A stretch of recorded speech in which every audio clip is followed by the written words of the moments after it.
Les gravures d'une artiste locale se sont glissées entre les rayons de cet opticien.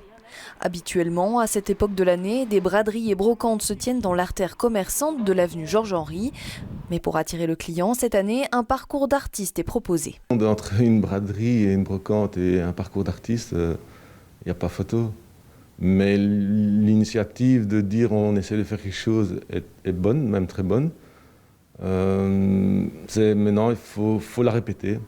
La répéter pour s'assurer du retour des clients après cette crise qui a frappé de plein fouet les petits commerçants. Si on peut faire importer, et les restaurants qui peuvent faire importer, ça va encore, mais je trouve que sinon les gens, surtout les gens âgés, ont du mal à rentrer dans les établissements, devoir s'enlever les masques et rester sans rien.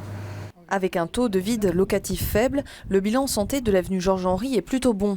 Bien que les commerçants rencontrent toujours des difficultés, rares sont ceux en faillite. Les clients m'ont surtout dit qu'ils préféraient venir chez moi, dans une petite PME, que d'aller dans les grandes surfaces. Ils ont préféré aider les petites PME.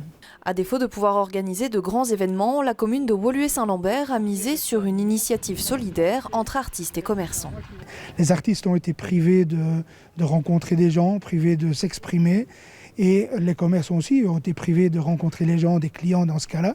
Et on s'est dit que le message, il était un petit peu le même.